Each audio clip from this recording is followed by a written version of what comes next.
할렐루야. 아멘. 이 시간 이 아침을 깨워 하나님 앞에 나온 여러분들을 주님의 이름으로 사랑하고 축복합니다. 이 시간 우리 조용히 묵도하심으로 기도의 자리에 나아가시겠습니다. 다 같이 기도하시겠습니다.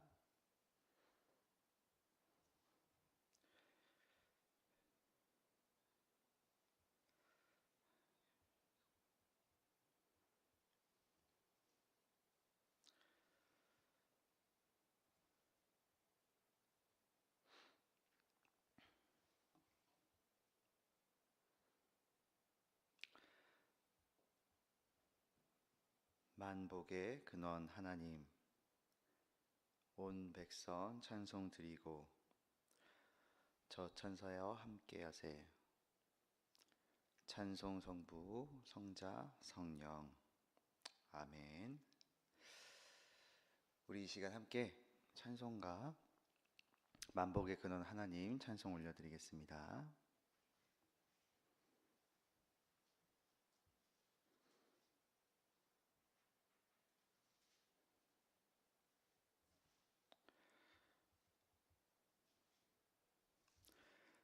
찬송가 1장입니다. 함께 찬송 올려드리겠습니다. 만복의 근원 하나님, 온 백성 찬송 드리고 저 천사여 찬송하세. 찬송 성부 성자 성령. 만복의 근원 하나님, 온 백성 찬송 드리고 저 천사여 찬송하세.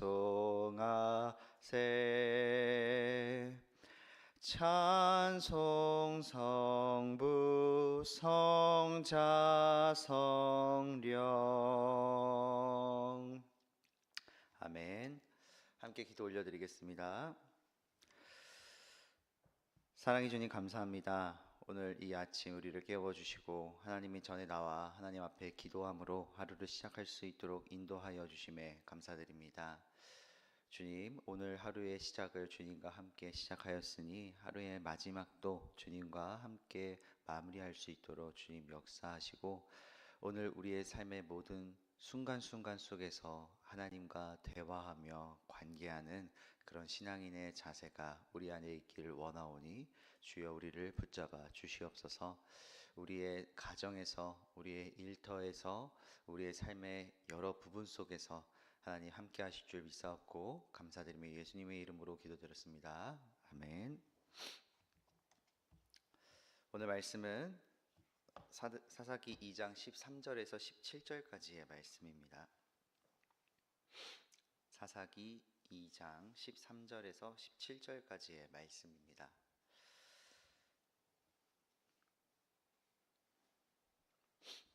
제가 봉독하겠습니다.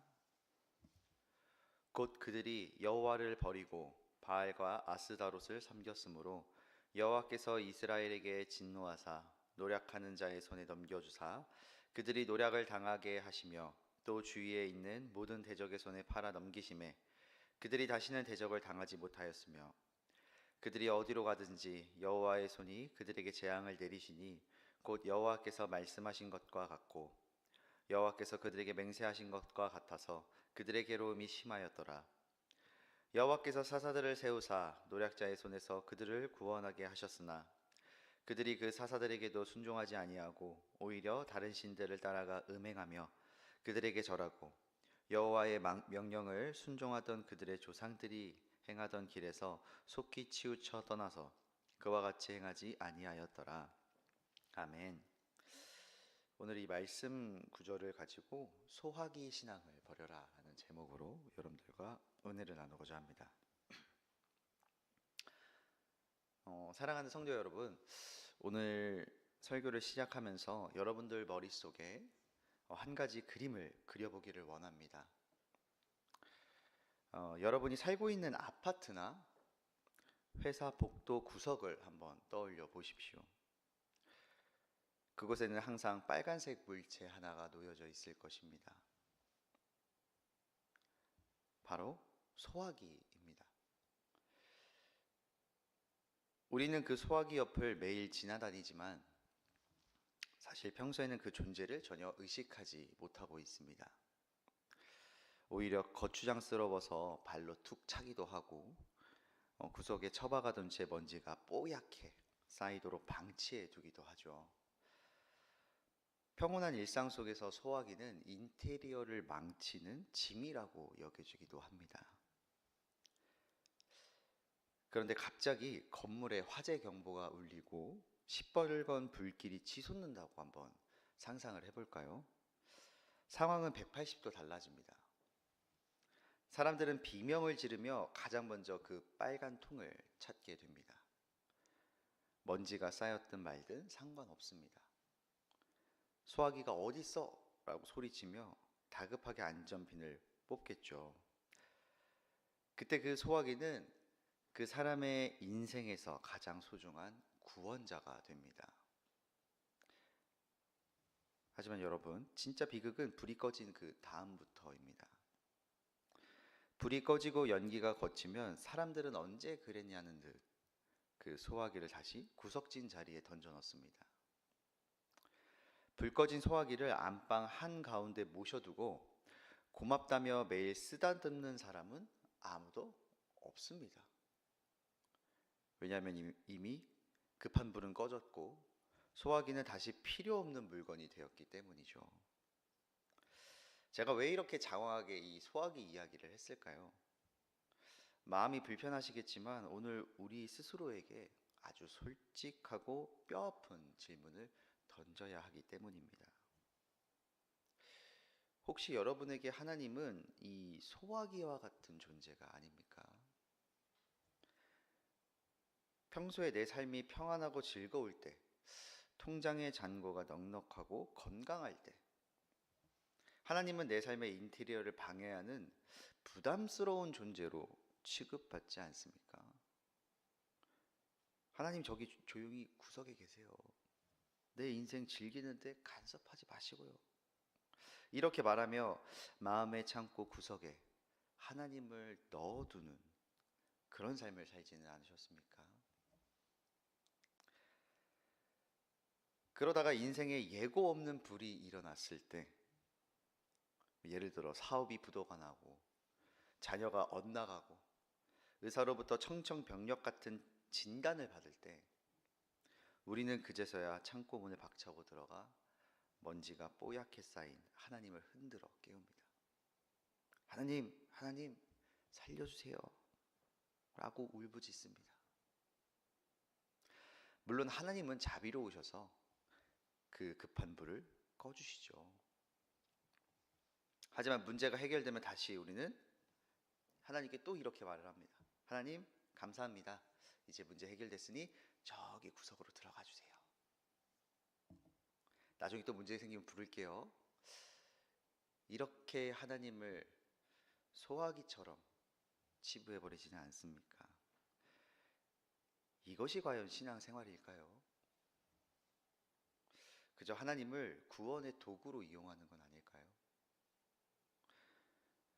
창조주 하나님을 나의 비상용품 취급하는 것, 이것만큼 비참한 관계가 어디 있겠습니까? 오늘 우리가 함께 읽은 이 사사기의 말씀이 바로 이 비극적인 소화기 신앙의 전형을 보여줍니다. 오늘 말씀을 통해 하나님을 필요할 때만 찾는 도구로 여겼던 그 우리의 교만한 가면을 벗어버리길 소망합니다. 그리고 이제는 하나님을 내 삶의 주인으로 모시는 진짜 신앙의 회복이 일어나기를 간절히 소망합니다.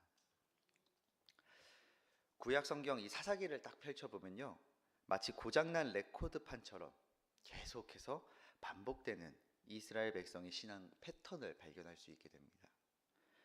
학자들은 이것을 사사기의 사이클이라고 표현을 하는데요, 이 사이클은 4가지 단계로 이루어져 있습니다. 첫째는 타락입니다. 두 번째는 그 타락에 대한 하나님의 심판이고, 세 번째는 고통 속에서 하나님을 찾는 백성들의 회개와 부르짖음입니다. 그리고 마지막 네 번째는 그 부르짖음을 들으시고 사사를 보내주시는 하나님의 구원입니다. 타락, 심판, 회개, 구원, 이 네 가지 단계가 사사기 내내 지겨울 정도로 계속해서 반복됩니다. 우리가 주목해야 할 지점은 바로 이 사이클의 시작이 되는 지점, 즉 타락의 순간입니다. 이스라엘 백성들이 언제 타락합니까? 그들이 먹고 살기 힘들 때가 아니었습니다. 광야에서처럼 생존이 위협받을 때가 아니었다는 말씀입니다. 그들은 가나안 땅에 정착하고 농사가 잘 되고 배가 부르고 등이 따뜻해질 때, 즉 살만해질 때 타락했습니다. 이것은 오늘날 우리의 모습과 너무나 닮아 있습니다. 우리의 신앙이 언제 가장 위협을 받습니까? 고난의 때가 아닙니다. 오히려 모든 것이 평안할 때입니다. 통장 잔고가 넉넉하고 직장에서 승진하고 자녀들이 속 썩이지 않고 잘 자라줄 때 우리는 서서히 하나님을 잊어버립니다. 우리 인간의 영혼에는 영적 건망증이라는 고질병이 있는 것 같습니다. 평안함이라는 달콤한 마취제가 우리의 영혼에 스며들면 우리는 하나님이 내 삶의 주인이라는 사실을 망각하게 됩니다. 그리고 그 빈자리에 다른 것들을 채우기 시작하죠. 이스라엘 백성들이 가나안의 풍요의 신 바알을 섬겼듯이 오늘날 우리는 돈, 성공, 명예, 쾌락 혹은 자녀라는 현대판 우상들을 섬기기 시작합니다. 하나님 잠깐만 기다리세요. 지금 제가 너무 바쁘고 즐길 게 너무 많거든요 라고 말하며 하나님의 삶의 변두리로 밀어냅니다. 하나님께서는 이런 우리의 타락을 두고 보지 않으십니다. 왜냐하면 우리를 너무나 사랑하시기 때문이죠. 사랑하는 자녀가 낭떠러지로 걸어가고 있는데 그냥 그거를 보고만 있을 부모가 어디 있겠습니까? 그래서 하나님은 심판이라는 도구를 사용하십니다. 사사기에서는 가나안의 잔존 세력들을 들어 이스라엘을 징계하시는 하나님을 볼 수 있습니다. 우리 삶에도 때로는 이해할 수 없는 고난이 찾아옵니다. 관계의 깨어짐, 재정적인 압박, 건강의 상실 등 이런 아픔들이 찾아올 때가 있습니다. 하지만 기억하십시오. 이것은 단순히 하나님이 우리를 미워해서 내리시는 형벌이 아니라 잠자고 있는 우리의 영혼을 깨우시는 하나님의 확성기라는 사실을 말입니다. 거기는 네가 있을 곳이 아니다. 나에게로 돌아오라고 말씀하시는, 그렇게 외치시는 하나님 아버지의 안타까운 호소인 것입니다. 이스라엘 백성들은 그 고통이 극에 달할 때 비로소 하나님을 기억해냅니다. 자신들의 힘으로 도저히 해결할 수 없는 그 문제들 앞에서 그들은 무릎을 꿇습니다. 하나님, 우리가 잘못했습니다. 우리를 살려주세요 라고 부르짖습니다. 참으로 뻔뻔하지 않습니까? 필요할 때만 찾는 그 모습이 얄밉기도 합니다. 그러나 놀랍게도 하나님은 그들의 부르짖음을 외면하지 않으십니다. 하나님은 이스라엘 백성들이 회개할 때 하나님의 뜻을 돌이키시고 사사를 보내어 그들을 구원해 주십니다. 문제는 또 그 다음이죠.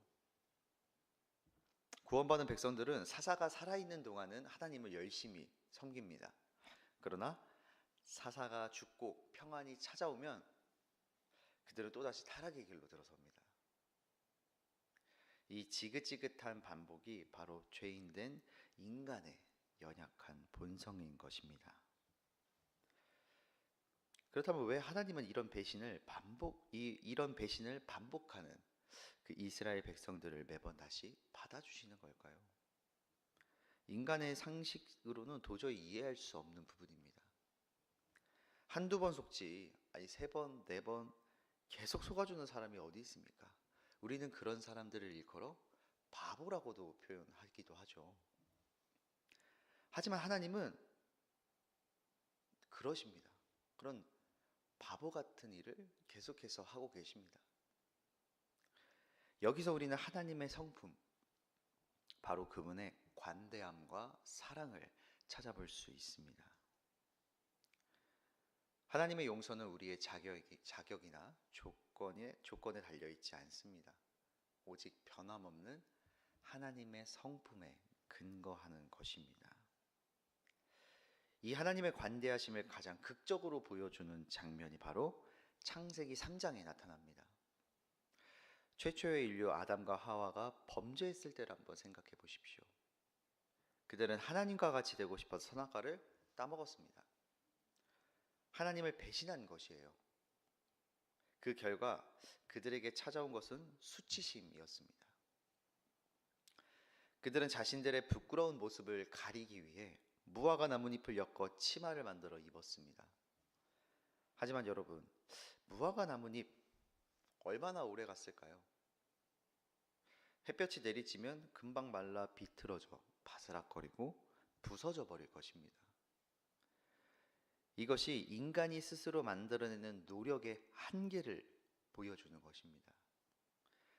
우리가 우리의 죄와 수치를 가려보려고 돈으로 포장하고 선행으로 포장하고 명예로 포장해보지만 그것은 언젠가 말라버릴 나뭇잎에 불과하다는 것을 보여주는 것입니다.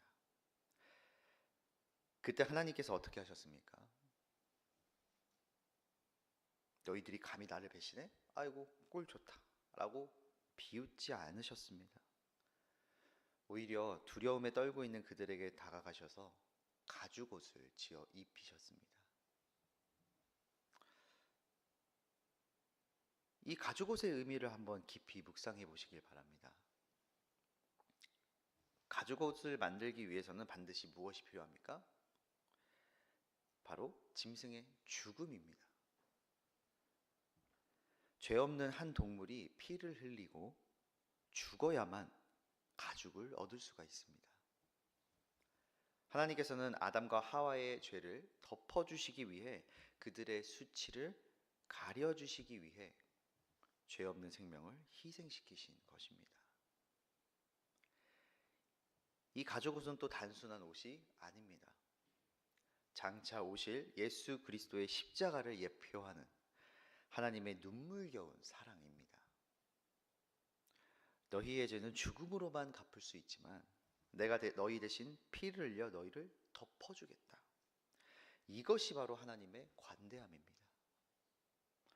사사기에서 이스라엘 백성이 부르짖을 때마다 구원하신 그 하나님은 오늘날 우리가 죄를 짓고 넘어져도 뻔뻔하게 다시 찾아와도 우리를 내치지 않으십니다. 예수 그리스도의 보혈이라는 영원한 가죽옷으로 우리를 감싸 안아 주십니다. 우리가 구원받은 것은 우리가 회개를 잘해서가 아닙니다. 우리가 착해서가 아닙니다. 오직 끝까지 포기하지 않으시는 하나님의 그 지독한 사랑 때문임을 믿으시고 기억하시기 바랍니다. 사실 우리는 이 내용을 너무나 잘 알고 있습니다.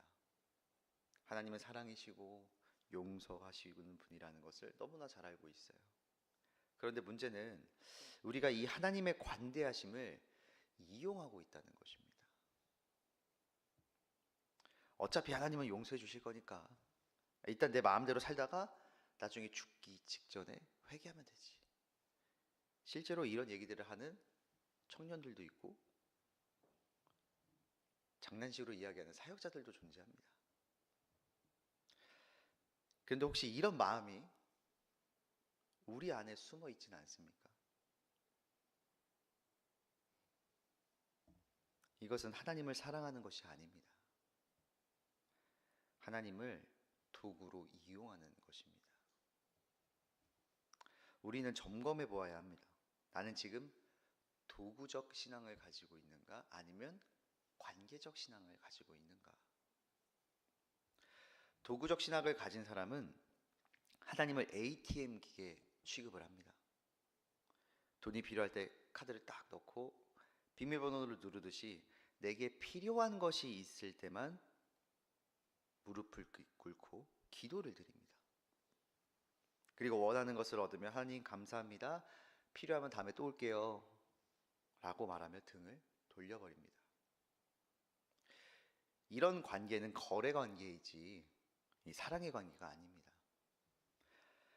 부모님이 재산이 많다고 해서 명절에도 안 찾아오고 전화 한 통 없다가 유산 상속을 받을 때만 나타나는 자식이 있다면 그를 효자라고 부를 수 있겠습니까? 하나님은 우리의 물주가 되기를 원하시지 않으십니다. 하나님은 우리의 문제 해결사가 되기를 원치 않으세요.